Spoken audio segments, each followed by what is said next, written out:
এই 1 ঘন্টা আপনাদের সঙ্গে আছে আমি খালেদ মহিউদ্দিন। সবশেষে খবর, আলোচনা, বিশ্লেষণ নিয়ে থাকছে কাজী মোহন। খেলার আনন্দ হতাশার খবর নিয়ে থাকছে অনুপম দেব। তবে আগে জানিয়ে দিচ্ছি শিরোনাম। জাতীয় গ্রিডে বিপর্যয়ের পর স্বাভাবিক হয়ে আসছে বিদ্যুৎ পরিস্থিতি, কারণ খুঁজতে তদন্ত কমিটি গঠন।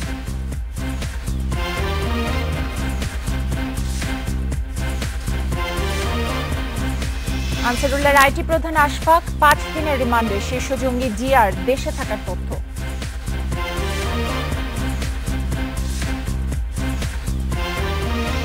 চার বলে 92 রান দিয়ে 10 বছর নিষিদ্ধ সুজন, লালমাটিয়া ও ফিয়ার ফাইটার্স আজীবন নিষিদ্ধ।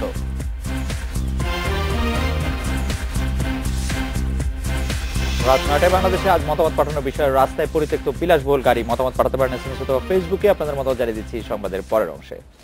জাতীয় গ্রিডের 2টি সঞ্চালন লাইন বিকল হয়ে দেশের প্রায় অর্ধেক এলাকা কয়েক ঘন্টা বিদ্যুৎহীন ছিল। তবে দুপুরের পর পরিস্থিতি অনেকটাই স্বাভাবিক হয়ে এসেছে।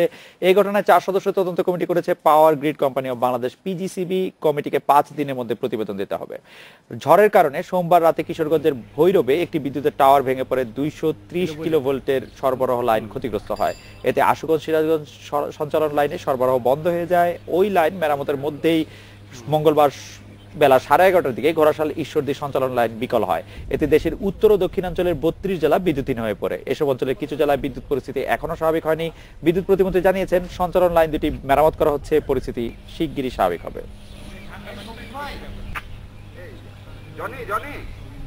গত রাতের ঝড়ের কারণে আমাদের ভৈরবের যে টাওয়ার ছিল সেটা এফেক্টেড হয়, 400 কেভি লাইন, এবং আশুগঞ্জের সে কারণে আমাদের প্রথমবার একবার ট্রিপ হয়, দ্বিতীয়বার আরেকটা জায়গায় আমাদের ট্রিপ করে।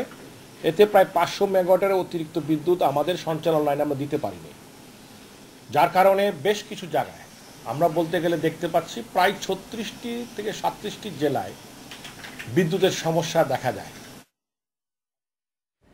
এদিকে কালবৈশাখীর তাণ্ডবে দেশের কয়েক জেলায় ব্যাপক ক্ষতি হয়েছে। নষ্ট হয়েছে বিপুল বোরো ধান, আম ও লিচু। কিশোরগঞ্জে বিদ্যুৎ স্পৃষ্ট হয়ে মারা গেছে একজন। সারাদিন তীব্র গরমে বিপর্যস্ত ছিল জনজীবন, কিন্তু সোমবার সন্ধ্যার পরই শুরু হয় মুষলধারে বৃষ্টি। ঘন ঘন বজ্রপাত আরও বাড়িয়ে তোলে ভয়াবহতা। কিশোরগঞ্জের শম্ভুপুর এলাকায় ঝড়ের সময় বিদ্যুতের তার ছিঁড়ে নিহত হয় বাবুল মিয়া। আহত হন অন্তত 10 জন। বৈদ্যুতিক টাওয়ার বিধ্বস্ত হওয়ায় ভৈরব এলাকায় বন্ধ রয়েছে বিদ্যুৎ সরবরাহ। ভৈরবের 7 ইউনিয়নের শিক্ষা প্রতিষ্ঠান সহ শতাধিক ঘরবাড়ি বিধ্বস্ত হয়েছে। ঝড়ের সময় ঢাকা, সিলেট ও ভৈরব কিশোরগঞ্জ মহাসড়কে কমপক্ষে 15টি গাছ সড়কের উপর ভেঙে পড়লে দীর্ঘক্ষণ যান চলাচল বন্ধ থাকে। শ্রেণীকক্ষ সহ অফিস কক্ষ ব্যাপক ক্ষতির সাধন হয়েছে, যা ছাত্রছাত্রী বা শিক্ষা কার্যক্রমে ব্যাপক নেতিবাচক প্রভাব পড়বে। নওগাঁয় বৈশাখী ঝড়ে লণ্ডভণ্ড হয়ে গেছে বেশ কিছু ঘরবাড়ি ও স্কুল কলেজ। 30 মিনিটের ঝড়ে নষ্ট হয়েছে বোরো ফসল। মেহেরপুরে ডুবে গেছে নিচু এলাকার বোরো ধান ও পাট ক্ষেত। নাটোরে কালবৈশাখী ঝড়ে 20 গ্রামের 1.5 শতাধিক কাঁচা বাড়িঘর বিধ্বস্ত হয়েছে। ব্যাপক ক্ষতি হয়েছে আম, লিচু, ধান ও ভুট্টার। ঝড় বৃষ্টিতে ধানের ব্যাপক ক্ষতি হয়েছে। আমার সহ এলাকায় অনেকের জমির ধান পড়ে গেছে এবং গাছপালা ব্যাপক ক্ষতি সাধন হয়েছে। গাছপালার ক্ষতি সাধিত হয়েছে। এইগুলোর প্রাথমিক তালিকা ইউনিয়ন পরিষদ কর্তৃক তালিকা করতে বলা হয়েছে। তাহা পরবর্তীতে ঊর্ধ্বতন কর্তৃপক্ষকে জানানো হবে এবং প্রয়োজনীয় ব্যবস্থা গ্রহণ করা হবে। এদিকে রাজশাহীতে গত রোববার কালবৈশাখীর কবলে পড়ে পদ্মায় নৌকাডুবিতে নিখোঁজ 5 জনের মরদেহ উদ্ধার করেছে fire service. Atifan Zuman, Independent news desk. হাওরে বাঁধ নির্মাণের দুর্নীতির অভিযোগে পানি উন্নয়ন বোর্ডের 3 প্রকৌশলীকে সাময়িক বরখাস্ত করা হয়েছে। তারা হলেন সিলেট উত্তর পূর্বাঞ্চলের প্রধান প্রকৌশলী আব্দুল হাই, সিলেটের তত্ত্বাবধায়ক প্রকৌশলী নুরুল ইসলাম সরকার ও সুনামগঞ্জের নির্বাহী প্রকৌশলী আফসার উদ্দিন। এর মধ্যে আফসার উদ্দিনকে আগেই প্রত্যাহার করা হয়। পানি সম্পদ মন্ত্রণালয় জানায়, তদন্তের স্বার্থে তাদের সাময়িক বরখাস্ত করা হয়েছে। আরেক বিজ্ঞপ্তিতে পানি উন্নয়ন বোর্ড জানিয়েছে, হাওরে বাঁধ নির্মাণে দুর্নীতি তদন্তের জন্য গঠিত কমিটি পুনর্গঠন করা হয়েছে। অতিরিক্ত সচিব মোহাম্মদ আলী খানের নেতৃত্বে ওই তদন্ত কমিটিকে 1.5 মাসের মধ্যে প্রতিবেদন দিতে হবে। এই 3 জনকে আমরা তদন্তের নিরপেক্ষ তদন্তের স্বার্থে, তাদের উপর কোনো রকম অন্যায় বা দুর্নীতির অভিযোগ এখনো প্রমাণিত হয়নি, তাদের তদন্তের স্বার্থে, নিরপেক্ষ তদন্তের স্বার্থে তাদেরকে সাময়িকভাবে আমরা সাসপেন্ড করা হয়েছে।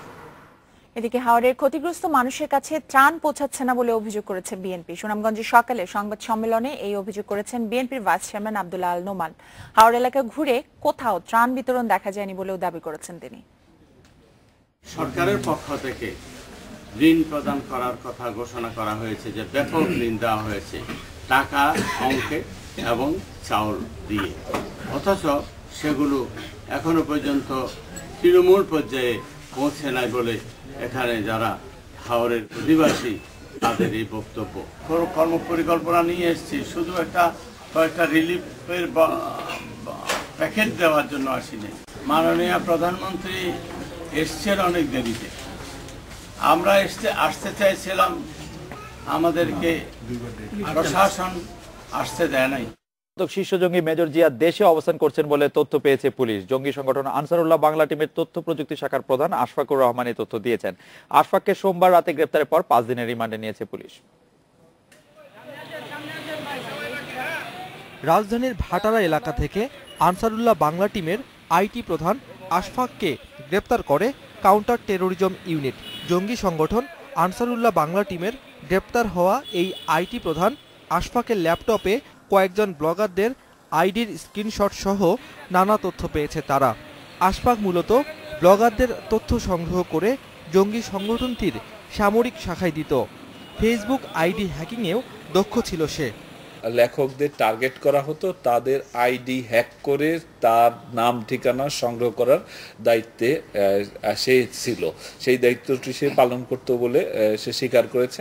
গোয়েন্দাদের দাবি, আইটি শাখার প্রধান আশফাকুর রহমান অয়ন ওরফে আরিফের সঙ্গে শীর্ষ পলাতক জঙ্গি মেজর জিয়ার ঘনিষ্ঠ যোগাযোগ ছিল। 2 মাস আগে তাদের মধ্যে দেখাও হয়, তবে জিয়ার অবস্থান ঢাকার বাইরে বলে দাবি গোয়েন্দাদের। সামরিক বিভাগের প্রধান হিসাবে আমরা যাকে জানি মেজর চাকরিচ্যুত জিয়া, সে তার সাথে ঘনিষ্ঠভাবে কাজ করত। কয়েক মাস আগে তার সাথে সর্বশেষ দেখা হয়েছে এটি সে বলেছে, কিন্তু মাঝখানে একবার যোগাযোগ হয়েছে 2 মাস আগে, তারপরে আর কোনো যোগাযোগ তার সাথে হয়নি। 2014 সালে সিলেটের শাহজালাল বিজ্ঞান ও প্রযুক্তি বিশ্ববিদ্যালয়ে কম্পিউটার সায়েন্সে পড়ার সময় জঙ্গি কার্যক্রমে জড়িয়ে পড়েন আশফাক। এরপর শীর্ষ জঙ্গি মেজর জিয়ার অধীনে বিভিন্ন প্রশিক্ষণেও অংশ নেন তিনি। গ্রেপ্তারের সময় তার কাছ থেকে ল্যাপটপ ও ব্লগার হত্যাকাণ্ডের প্রশিক্ষণের কাগজপত্র ও গুরুত্বপূর্ণ নথি জব্দ করা হয়। Abdullah Al Rafi, independent news, Dhaka. একটা বিরতি নিচ্ছি।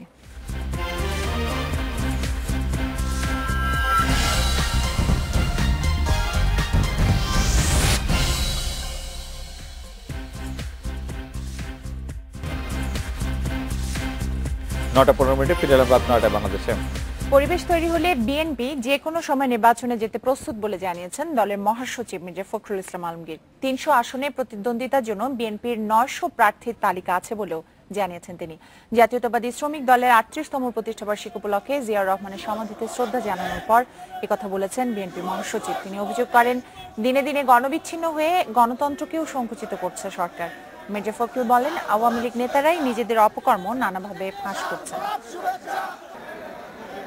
আমরা একটা নির্বাচনমুখী রাজনৈতিক দল, আমরা নির্বাচনে বিশ্বাস করি।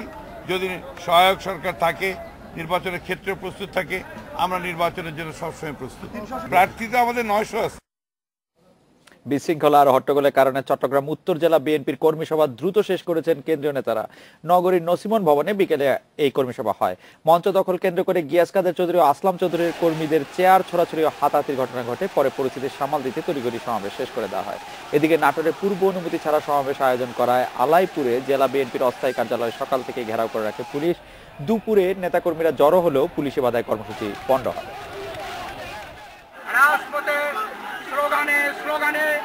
আন্দোলনে আন্দোলনে এদেশে একটি নির্বাচনকালীন নিরপেক্ষ সংস্কার আদায় করে ইনশাআল্লাহ দেশনেত্রী বেগম খালেদা জিয়ার নেতৃত্বে আমরা নির্বাচনে অংশগ্রহণ করব।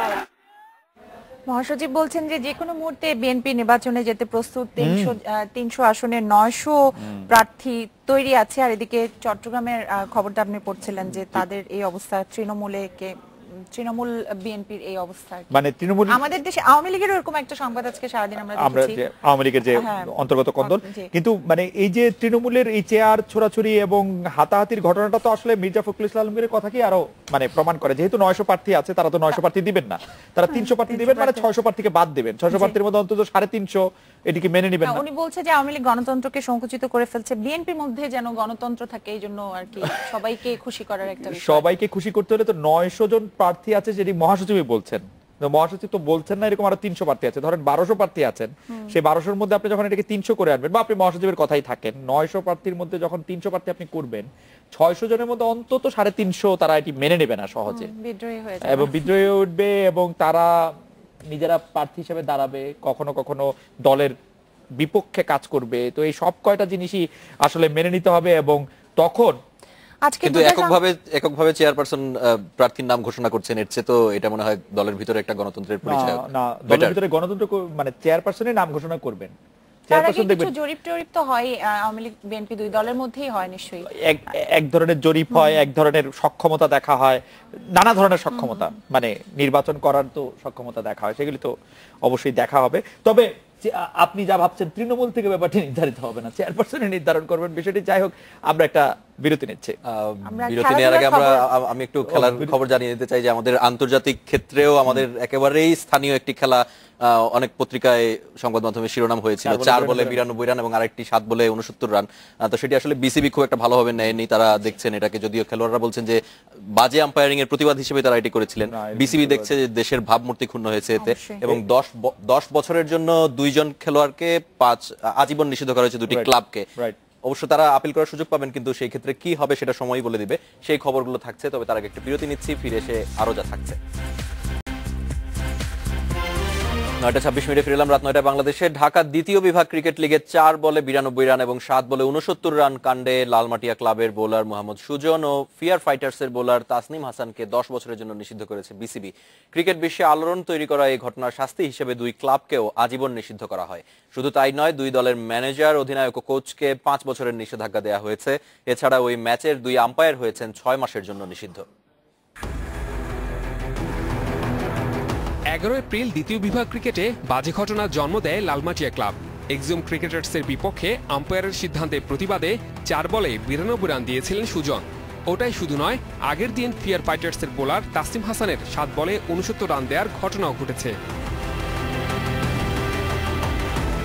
ন্যাক্কারজনক ঘটনা ফলাও করে প্রচার করেছে বিশ্ব মিডিয়া।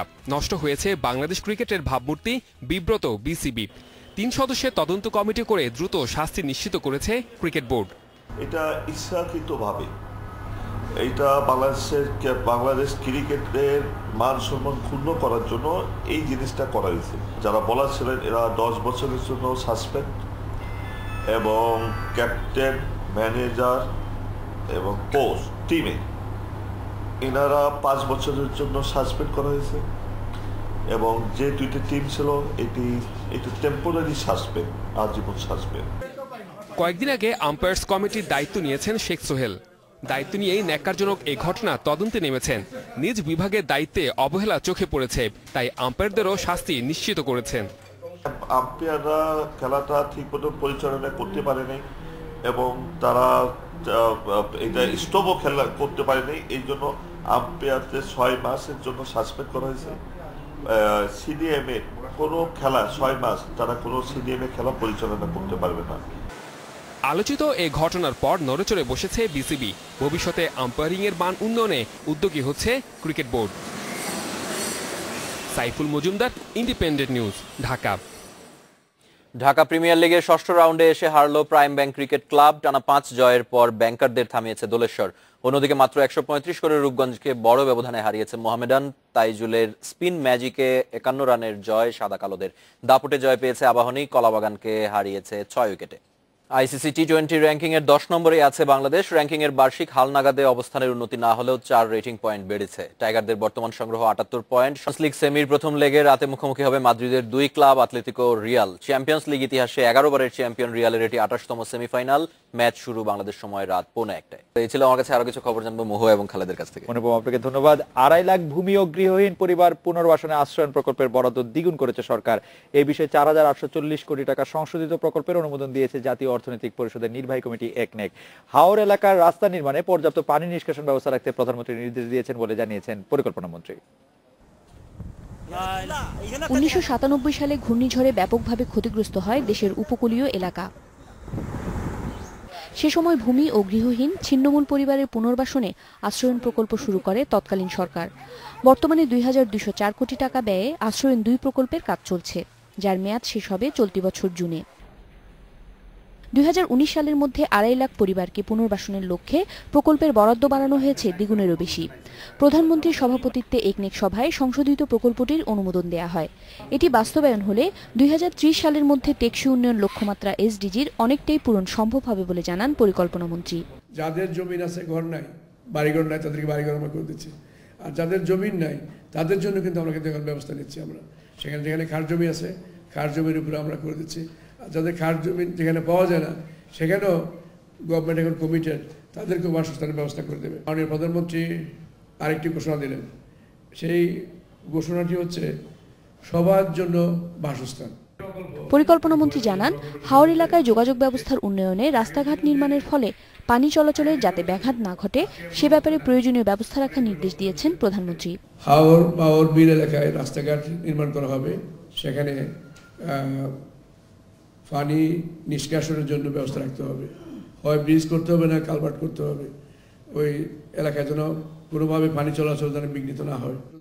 গুরুত্বপূর্ণ আঞ্চলিক মহাসড়কের মান উন্নয়ন প্রকল্প সহ একনেক সভায় মোট 5,711 কোটি টাকার 5টি প্রকল্প অনুমোদন দেয়া হয় এবং পানি চলাচলের ব্যবস্থা রাখতে হবে। উমনহার আজমি, ইন্ডিপেন্ডেন্ট নিউজ, ঢাকা। সিরাজগঞ্জে সাংবাদিক শিমুল হত্যা মামলায় পৌর মেয়র হালিমুল হক মিরু সহ 38 জনের বিরুদ্ধে অভিযোগপত্র দেওয়া হয়েছে। শাহজাদপুর আমলি আদালতের বিচারক হাসিবুল হকের কাছে অভিযোগপত্রটি জমা দেন তদন্ত কর্মকর্তা মনিরুল ইসলাম। অভিযোগপত্রে মেয়র মিরুর ভাই হাসিবুল হক মিন্টুকেও আসামি করা হয়েছে। মামলায় 18 জনের নাম থাকলেও সংঘর্ষের ভিডিও ফুটেজ দেখে বাকিদের শনাক্ত করে পুলিশ। গত 2 ফেব্রুয়ারি শাহজাদপুর সরকারি কলেজ ছাত্রলীগের নেতাকর্মীদের সঙ্গে মেয়র মিরুর সমর্থকদের সংঘর্ষ হয়। এ সময় সংবাদ সংগ্রহ করতে গিয়ে গুলিবিদ্ধ হয়ে মারা যান গতকাল সমকালে শাহজাদপুর প্রতিনিধি আব্দুল হাকিম শিমুল। আরো খবর জানার আগে নিচ্ছি একটি বিরতি। বিরতির পর জানিয়ে ফিরছি। আবৃত্তি শিল্পী কাজী আরিফকে কেন্দ্রীয় শহীদ মিনারে শেষ বিদায়, বুদ্ধিজীবী কবরস্থানে কাল দাফন।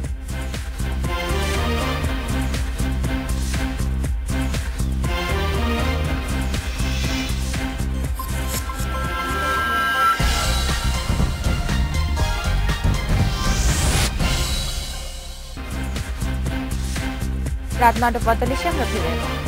রাজধানীতে 2 কোটি টাকা দামের একটি মার্সিডিজ গাড়ি আটক করেছেন শুল্ক গোয়েন্দারা। মহাখালী ডিওএইচএস এর সামনে একটি বাড়ির সামনে দুপুরে পরিত্যক্ত অবস্থায় গাড়িটি পাওয়া যায়। শুল্ক গোয়েন্দারা জানান, এরিক মোর্শেদ নামের এক ব্যক্তি গাড়িটির মালিক। কার্নেটের আওতায় দেশে আনা হলো, শর্ত অনুযায়ী গাড়িটি ফেরত যায়নি। এটি ভুয়া নিবন্ধন নম্বর ব্যবহার করে চালানো হতো বলে জানিয়েছেন শুল্ক গোয়েন্দারা। গাড়িটিতে শুল্ক ফাঁকি দেওয়া হয়েছে 1,41 লাখ টাকা।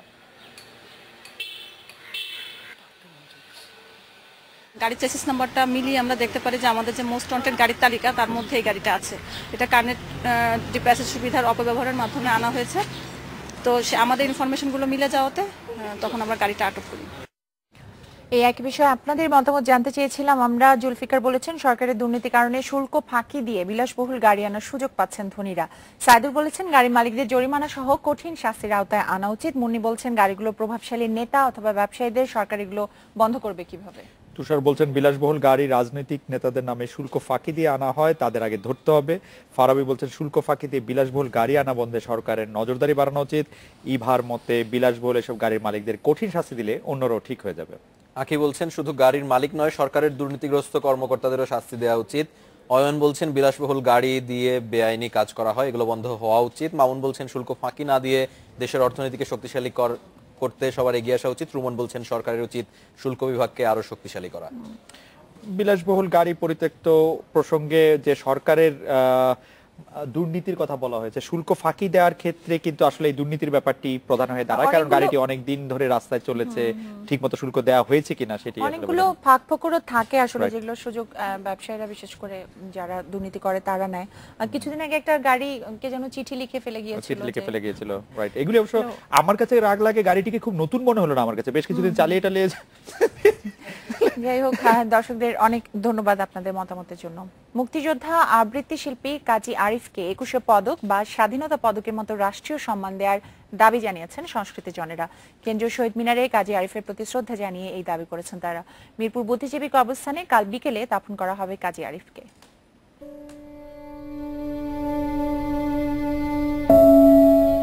প্রিয় শহীদ মিনারে এলেন কাজী আরিফ, তবে চিরচেনা ভঙ্গিতে নয়, কফিনে শুয়ে। আগে থেকেই তাকে শ্রদ্ধা জানাতে সমবেত গুণমুগ্ধ ভক্ত, স্বজন, সংস্কৃতিকর্মী, রাজনীতিবিদ ও বিশিষ্ট জনেরা। ৭১ অস্ত্র হাতে রণাঙ্গনে সাহসী মুক্তিযোদ্ধা কাজী আরিফকে প্রথা অনুযায়ী রাষ্ট্রীয় সালাম জানায় বাংলাদেশ পুলিশের একটি চৌকস দল।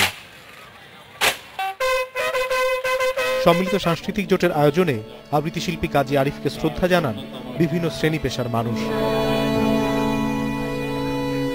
সংস্কৃতি জনেরা জানান ৭০ দশকে বাংলা আবৃত্তিকে জনপ্রিয় করতে তিনিই ছিলেন অগ্রপথিক। এমনকি আবৃত্তি সমন্বয় পরিষদও গঠিত হয় তারই উদ্যোগে। সবাই আমরা যেমন, তেমনি রাষ্ট্র এবং সমাজ তাকে নতুনভাবে মূল্যায়ন করতে সমর্থ হবে। যখন থেকে ওর আবৃত্তি শুনি তখন থেকে নজরুলের কবিতা তো তার অনবদ্য, এবং সেই সাথে মুক্তিযুদ্ধের কবিতা, ২১-এর কবিতা। আমার বাবা হাসতে হাসতে অপারেশন করতে গেছে, একটুও কষ্ট হয়নি আমার বাবার, একটুও কষ্ট হয়নি। ঘুমিয়ে আছে একদম আমার বাবা, এখনো ঘুমছে। এদিকে কাজী আরিফকে মরণোত্তর রাষ্ট্রীয় পুরস্কার দেওয়ার বিষয়টি বিবেচনা করা হবে বলে জানিয়েছেন সংস্কৃতি মন্ত্রী। কাজী আরিফ স্বীকৃতি তো পেতেই পারতেন, হয়তো তিনি একটু অকালেই চলে গেলেন বলে হয়তো জীবদ্দশায় তিনি সেটা পেলেন না, কিন্তু আমাদের চিন্তার মধ্যে থাকবেন কাজী আরিফ যাতে তিনি স্বীকৃতি পান। মুক্তিযুদ্ধ থেকে ফিরে বুয়েটের স্থাপত্য বিভাগে ভর্তি হন কাজী আরিফ। তখন থেকেই ঘনিষ্ঠভাবে আবৃত্তি চর্চা। বুয়েটের বন্ধুরাও এসেছিলেন তাকে শ্রদ্ধা জানাতে। মানুষ কাজী আরিফকেও দেখেছি, তার মতো সদাহাস্যজ্জ্বল, তার মতো স্নেহশীল, কখনো কোনো স্টাফের সাথে উচ্চবাচ্য করতে দেখি নাই। মুক্তিযুদ্ধে যেমন সে সম্পৃক্ত ছিল বাংলাদেশ সৃষ্টিতে, সেমনি বাংলাদেশের বিনির্মাণে তার অবদান, তার প্রতিষ্ঠানের অবদান অনস্বীকার্য। বরেণ্য আবৃত্তি শিল্পী কাজী আরিফকে সাধারণ মানুষের কাছে কবিতায় জনপ্রিয় করেছে। অনিমেষ কর, ইন্ডিপেন্ডেন্ট নিউজ, ঢাকা। ইরাক যুদ্ধ নিয়ে মিউজিক্যাল কমেডি মঞ্চে এনেছে যুক্তরাষ্ট্রের একটি নাট্যদল। গোয়েন্দা তত্ত্বের ভুল এবং যুদ্ধের ভয়াবহতার ব্যঙ্গাত্মক উপস্থাপন রয়েছে নাটকে। নতুন মার্কিন প্রেসিডেন্ট ডোনাল্ড ট্রাম্পকে যুদ্ধের ভয়াবহতার বার্তা দেয় এই নাটকের লক্ষ্য। বাংলাদেশ আয়োজনে আজকে রাত ৯টা বাংলাদেশ শেষ করবো। যুক্তরাষ্ট্রে এবছরে মেট গালা আসরে কিছু ছবি দেখে তার আগে আমরা বিদায় নিচ্ছি। সবাই ভালো থাকবেন, শুভরাত্রি।